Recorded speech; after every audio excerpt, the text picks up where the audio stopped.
Hello friends, मैं हूं कौशिक मित्रा। और आज मैं फिर से हाजिर हूं एक सूजोक एक्यूप्रेशर के ऊपर क्लास मैं ले रहा हूं। और आज की क्लास में हम देखेंगे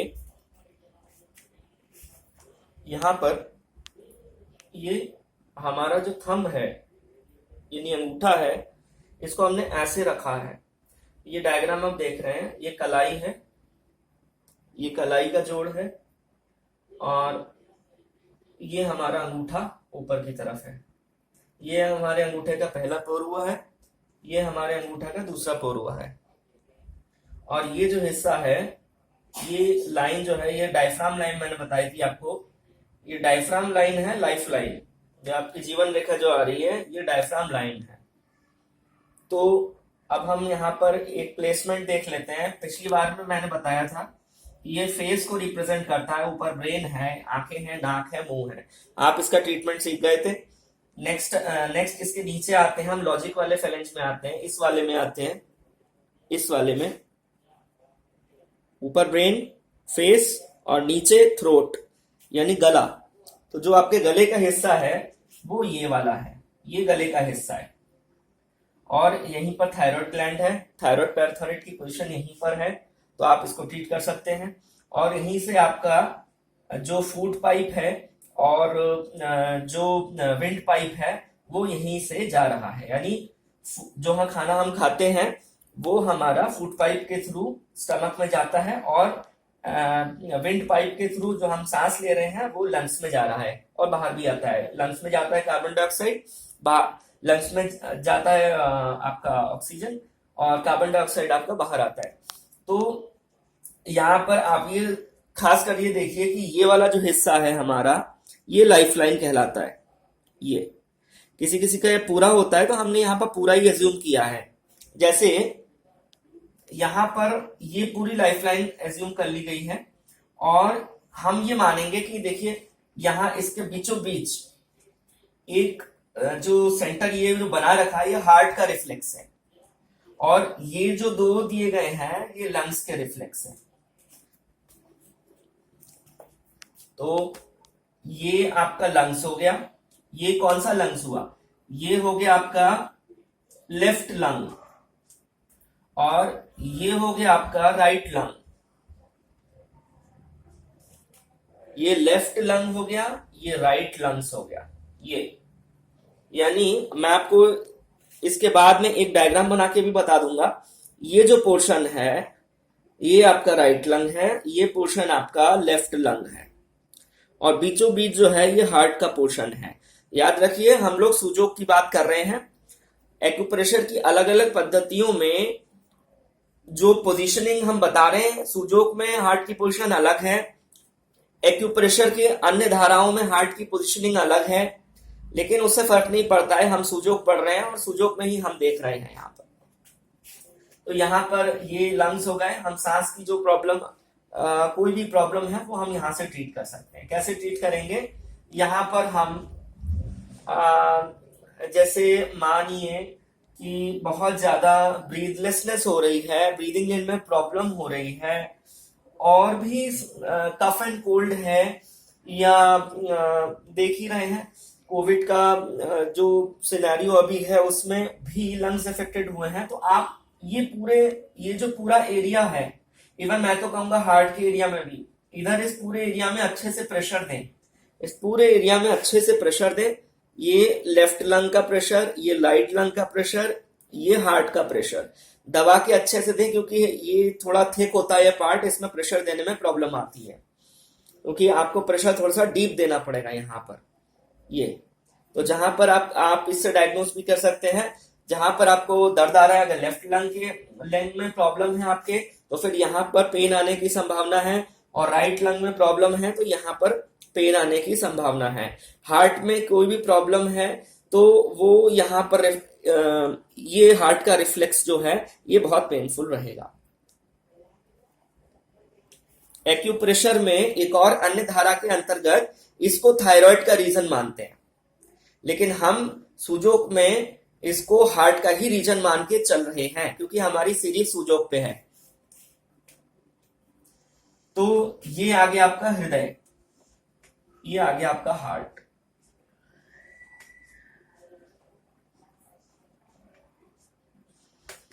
यहीं से आर्टरीज और वेन्स निकलेंगी और सारे डिफरेंट ऑर्गन्स को ब्लड के रूप में न्यूट्रिशन प्रोवाइड कराएंगी।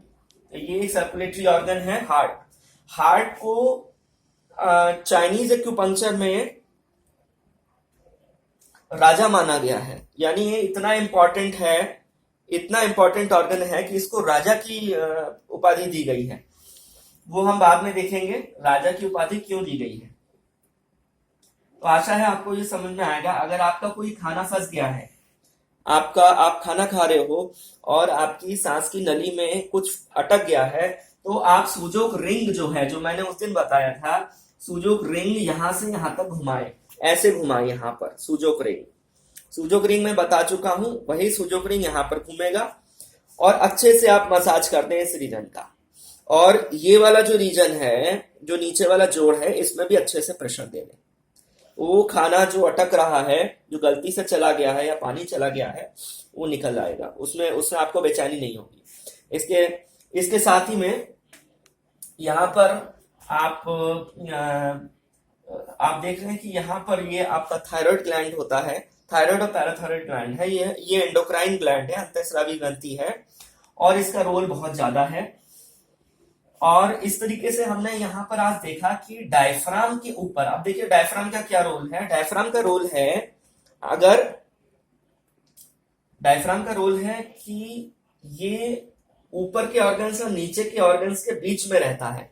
यहां पर है इसकी स्थिति, एक पर्दा है इस तरीके से, वो बीच में लगा हुआ है। इसके ऊपर है हार्ट और लंग्स, या हमारा left lung, right lung, heart आ गया यहाँ पर और डायफ्राम आ गया पूरा। तो डायफ्राम जो है, कभी कभी होता है कि हाइटस हर्निया की प्रॉब्लम हो जाती है। हाइटस हर्निया क्या, जो स्टमक जो होता है वो ऊपर की ओर डायफ्राम से ऊपर की ओर आ जाता है, ये हर्निया है एक तरीके का। तो उसमें इसी रीजन पे आपको प्रेशर देना है, हाइटस हर्निया में इसी रीजन पे प्रेशर देना है आपको। अगर आपको कफ बहुत ज्यादा बन रहा है तो आप लंग्स के रिफ्लेक्स में, ये लेफ्ट लंग और राइट लंग, इसके रिफ्लेक्स में आप मेथी पट्टी बांध सकते हैं। मेथी पट्टी का कॉन्सेप्ट ये है कि एक टेप लें, पेपर टेप लें। पेपर टेप होता है सर्जिकल टेप, मैं आपको बाद में दिखाऊंगा कैसे पट्टी बनाते हैं। वो आप लेकर उसमें अच्छे से मेथी चिपका दें और इस पूरे रीजन को कवर कर दें। और ऐसा आप 24 घंटा से लेकर 36 घंटे तक कर सकते हैं। तो यहाँ पर धीरे धीरे आप देखोगे कि आपका जो बलगम है या फिर दूसरी सांस लेने की प्रॉब्लम है या कोई भी प्रॉब्लम है, अस्थमा है या ब्रीथलेसनेस है या कुछ भी है, तो वो आपका दूर हो जाएगा यहाँ पर। लेकिन वो चूंकि हम मेथी, ये बहुत ही माइल्ड फॉर्म ऑफ एक्यूप्रेशर होता है, इसलिए हम जब मेथी लेते हैं, मेथी चिपकाते हैं हम किसी ऑर्गन की, तो वो बैलेंसिंग करता है। ठीक है, जैसे फेफड़े की ऊर्जा अगर बढ़ गई है तो वो नॉर्मल कर देगा और घट गई है तो भी नॉर्मल कर देगा। चाइनीज एक्यूप्रेशर में एनर्जी सिस्टम इंपॉर्टेंट होता है। एनर्जी सिस्टम में ये मानते हैं कि कोई भी एक ऑर्गन है, उसकी एनर्जी या तो बढ़ी हुई है बीमारी में या फिर बीमारी में एनर्जी घटी हुई है। तो अगर एनर्जी बढ़ी हुई है बीमारी में तो उसको घटाया जाएगा, और एनर्जी घटी हुई है उस ऑर्गन में तो उसको बढ़ाया जाएगा। तो इस तरीके से जो मेथी दाना है वो एक तरीके का बैलेंसिंग करता है, वो एक तरीके का होम्योस्टेसिस मेंटेन करता है, बैलेंसिंग करता है। ऊर्जा बढ़ी हुई हो किसी भी ऑर्गन की या घटी हुई हो, वो बैलेंस कर देता है ऊर्जा को। लेकिन इसमें लगता है समय। तो आप जो हाथ का रिफ्लेक्स है, लेफ्ट हैंड का रिफ्लेक्स मैंने बताया है शुरू से, उसी में आप इसको अच्छे से रैप कर सकते हैं। ये पूरा एरिया जो है इसको रैप कर सकते हैं, गले का एरिया भी रैप कर सकते हैं। उसमें पेपर टेप आता है, पेपर टेप आधा इंच और 1 इंच का मिलता है। आप 1 इंच वाला पेपर टेप खरीद के उसमें मेथी दाने चिपका कर उसमें आप इसको आराम से चिपका दीजिए, कोई प्रॉब्लम नहीं होगा। और इस तरीके से आपका यह ट्रीटमेंट हो जाएगा। इवन अगर आप बीच बीच में 1-1 घंटे में अगर इसको दबाते रहे इस पॉइंट को, आप देखिए कहाँ दर्द आ रहा है। सूजोक का या एक्यूप्रेशर का मेन फंडा ये है कि दर्द कहाँ आ रहा है। एक्यूप्रेशर के पॉइंट वही वाले पेनफुल होंगे जो बीमारी से रिलेटेड होंगे। बीमारी है तो वो रिफ्लेक्ट करेगी, अगर लंग्स की बीमारी नहीं है तो रिफ्लेक्ट नहीं करेगी। अगर लंग्स वास्तव में अफेक्टेड हुए हैं या हार्ट वास्तव में अफेक्टेड हुआ है तो यहाँ पर दर्द आएगा। दर्द से आप ये मत समझे कि आप मेरे ये ऑर्गन खराब हो रहा है, बल्कि ये प्रकृति का अलार्म है कि आप सचेत हो जाइए और यहाँ पर अच्छे से आप प्रेशर दीजिए। आपका जो हाथ है वो प्रेशर मांग रहा है, आपकी बीमारी जो है वो प्रेशर मांग रही है। प्रेशर जब ठीक से देंगे तो बीमारी दूर हो जाएगी। इसमें समय लगेगा, जैसे मैं पहले से बोलता आया हूं, मेथी पट्टी आपको बना के रखनी है और आप 24 घंटे तक लगा सकते हो, और फिर नई वाली मेथी पट्टी लगाओगे 24 घंटे, फिर नई वाली मेथी पट्टी। इसमें कोई बुराई नहीं है। लेफ्ट हैंड आपका बहुत ज्यादा यूज नहीं आता है। खाना भी हम लोग ज्यादा, अगर हम लोग राइटी हैं, राइट हैंड से ही कर रहे हैं तो ठीक है। और अगर मान लीजिए कि आप लेफ्ट हैंड से ही सारा काम करते हैं तो आप राइट हैंड में भी सेम जगह पर दे सकते हैं। देखिए ये डायग्राम मैंने एक और बनाया है यहाँ पर। इसमें मैंने हाथ को ऐसे नीचे रखा है, आप देख सकते हैं ये लेफ्ट हैंड है और इस तरीके से रखा गया है। ये आपकी 4 उंगलियां हो गई जो कि नीचे रिप्रेजेंटेड है, और ये आपका मेन बॉडी है। कहने का मतलब ये है, अभी हमने पढ़ा था कि ये वाला जो रीजन था उससे हम कैसे ट्रीटमेंट देंगे। अभी आपने डायफ्राम के ऊपर के ऑर्गन्स का आपने पढ़ लिया। यहाँ अब आप आ जाइए डायफ्राम के नीचे के ऑर्गन्स का। यहाँ यानी ये जो लेवल है, इसके नीचे जितने भी ऑर्गन्स हैं, यहाँ हमारे डाइजेस्टिव ऑर्गन्स हैं, यहाँ से यहाँ तक के बीच में, और फिर आपका ये नाभि का सिस्टम, नाभि चक्र आ जाएगा, और ये आंतों का रीजन हो जाएगा। तो हम यहाँ पे क्या पढ़ रहे हैं, डायफ्राम से नीचे के ऑर्गन। डायफ्राम से नीचे में हमारे राइट साइड में लीवर गॉल ब्लैडर आता है, दाहिनी तरफ में लीवर गॉल ब्लैडर आता है, लेफ्ट साइड में स्प्लीन, पेनक्रियाज और स्टमक आते हैं, जिसमें से पेनक्रिया जो है वो एक एंडोक्राइन ग्लैंड है, बहुत इंपॉर्टेंट ग्लैंड है, और मेटाबॉलिज्म में, बॉडी की मेटाबॉलिज्म में चयापचय जो क्रिया है उसमें बहुत इंपॉर्टेंट रोल प्ले करता है। तो यहाँ हमारा डाइजेस्टिव सिस्टम है। मैं आपको ऐसे बता रहा हूं, पिछली बार हमने यहाँ पर इसको डायफ्राम माना था, अभी हम इसको डायफ्राम मानेंगे। यानी डायफ्राम 2 नहीं है, लेकिन डायफ्राम की जो पोजीशन है जब हम उल्टा हाथ करते हैं तो ये हो जाती है। जब हम सीधा हाथ कर रहे हैं तो ये है, जब हम उल्टा हाथ कर रहे हैं तो ये है आपकी पोजीशन। सीधे हाथ में ये, उल्टे हाथ में ये।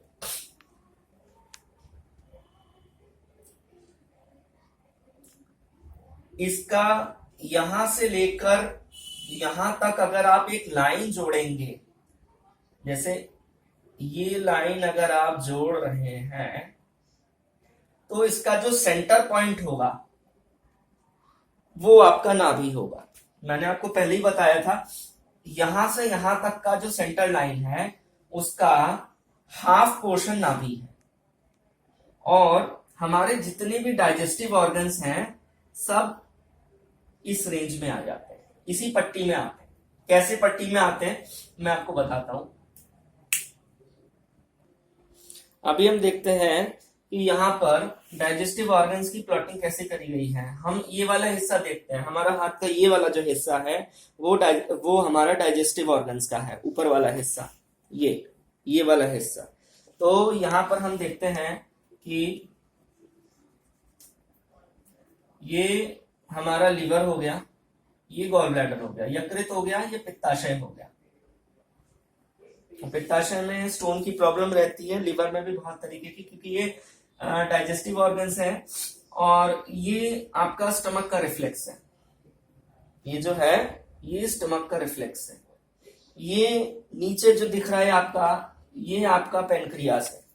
आपको थोड़ा मैं जूम करके दिखा देता हूं।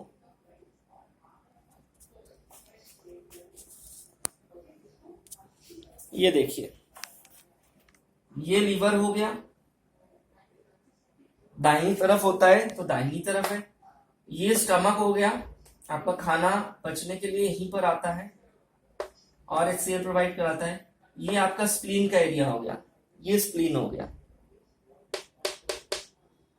और ये जो नीचे है स्टमक के, ये आपका आ गया पेनक्रियास, ये है एंडोक्राइन ऑर्गन पेनक्रियास। तो इसकी प्लेसमेंट आप देख लें कि कैसे, कहाँ क्या प्लेसमेंट है। मैं एक बार और बता देता हूं।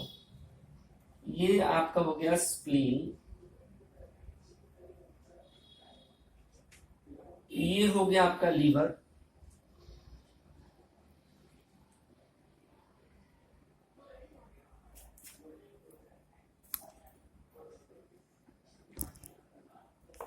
ये आपका हो गया गॉल ब्लैडर,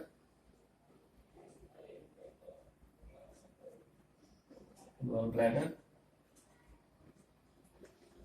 ये आपका हो गया पैनक्रियाज, पैनक्रियाज, और ये हो गया आपका स्टमक।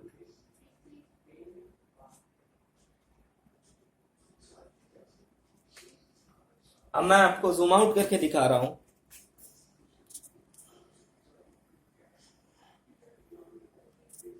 अब आप देख सकते हैं आराम से लीवर, स्प्लीन, स्टमक, पेनक्रियास और गॉल ब्लैडर, या 5 ऑर्गन्स हो गए। 1 2 3 4 5 ऑर्गन्स हो गए।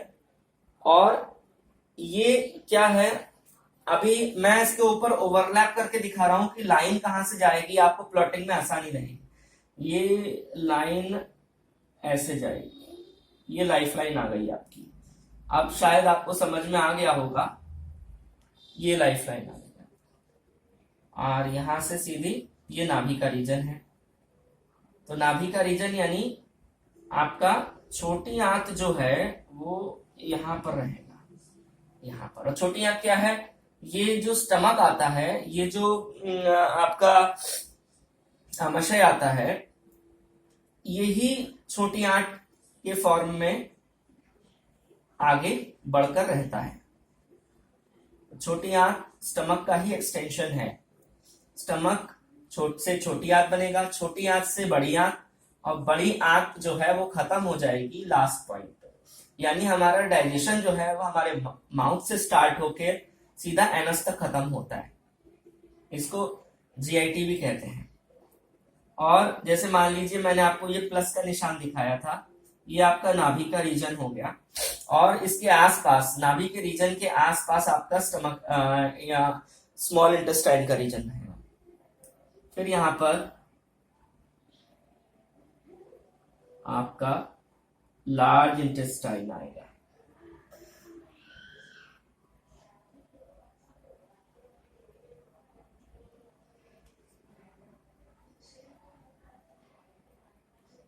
ये आ गया आपका लार्ज इंटेस्टाइन। तो लार्ज इंटेस्टाइन, स्मॉल इंटेस्टाइन यानी छोटी आंत, लार्ज इंटेस्टाइन यानी बड़ी आंत। ये हो गया आपका स्मॉल इंटेस्टाइन, और ये हो गया आपका लार्ज इंटेस्टाइन यानी बड़ी आंत।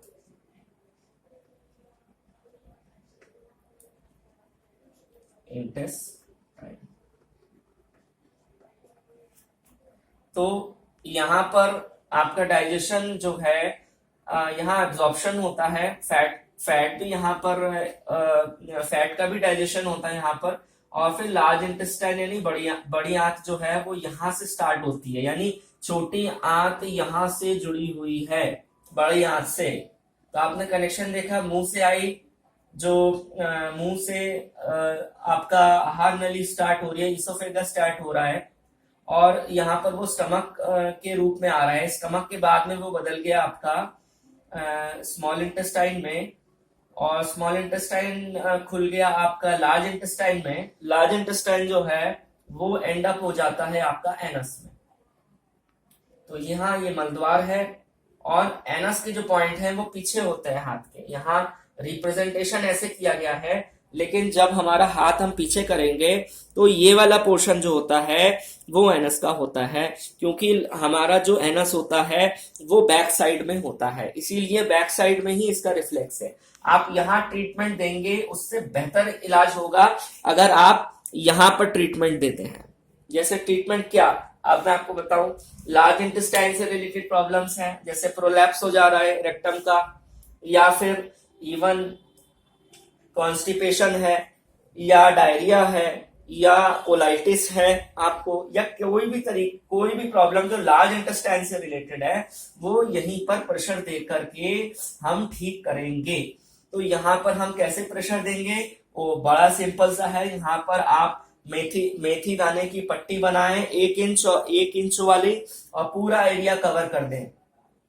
पूरा एरिया ये जो है, ये जो हथेली का एरिया है, ये पूरा कवर कर दें यहां से लेकर के यहां तक, यानी यहां से लेकर के यहां तक का एरिया कवर कर दें।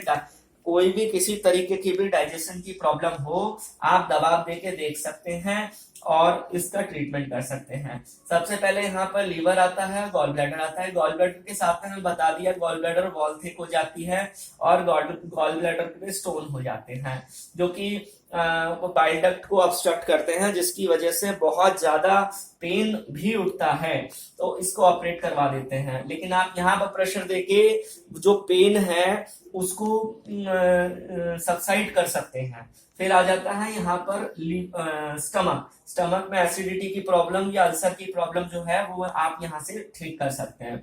फिर आ जाता है आपका स्प्लीन में आपका ब्लड फॉर्मेशन है, WBC फॉर्मेशन है, लिम्फेटिक ग्लैंड है एक तरीके का, और हमारे रेजिस्टेंस को बढ़ा के रखता है। यानी कि अगर आप खाली इतने वाले पोर्शन में भी अगर जिमी से प्रेशर देते हैं, जिमी या आप थंब से प्रेशर देते हैं, तो भी आप यहाँ पर अपनी इम्यूनिटी बरकरार रख सकते हैं, क्योंकि यहाँ प्रेशर देने से WBC बनेगा और WBC बनेगा तो इम्यूनिटी स्ट्रांग रहेगी। यहाँ पर हम स्प्लीन को हम यहाँ पर प्रेशर दे सकते हैं। स्प्लीन पर प्रेशर हम मेमोरी में भी देते हैं, मेमोरी वीक होती है पुरानी या नई, उसमें हम प्रेशर देते हैं यहाँ पर, और कलर्स भी अप्लाई करते हैं। Colour is a different subject और हम उसको बाद में पढ़ेंगे। हम यहाँ पर देख रहे हैं कि ये पेनक्रियाज आ गया। पेनक्रियाज एंडोक्राइन ऑर्गन है और पेनक्रियाज जो है वो इंसुलिन सिक्रीट करता है, सबको पता है। डायबिटीज के ट्रीटमेंट यहीं पर होगा। आपको मैं एक हैंड पॉकेट एक्सरसाइजर दिखाऊंगा, वो आप ध्यान रखिए। ये जो एरिया है आप उस एरिया में आप करेंगे तो आपको लाभ होगा, उसका वीडियो मैं अलग से बनाऊंगा। अब यहाँ पर पेनक्रियाज, तो आप अगर इवन डाइजेशन की कोई भी प्रॉब्लम है तो आप पहचानेगा कैसे करके कहाँ तक डाइजेशन की ऑर्गन्स हैं, तो ये इस एरिया में आ जाते हैं, ये इस एरिया में आ जाते हैं डाइजेशन के ऑर्गन्स। तो डाइजेस्टिव ऑर्गन्स यहाँ आ गए और एक्सक्रीटरी ऑर्गन्स यहाँ पर आ गए। अब इसके बाद में हम दूसरी वीडियो में पढ़ेंगे कुछ और ऑर्गन्स के बारे में, एंडोक्राइन सिस्टम के बारे में, स्पाइन के बारे में और स्पाइन के करस्पॉन्डेंस के बारे में। और तब तक मुझे इजाजत दीजिए। आशा है आपको ये क्लास अच्छी लगी होगी। अगर अच्छी लगे तो प्लीज सब्सक्राइब कीजिए, शेयर कीजिए। तब तक के लिए thank you, thanks a lot.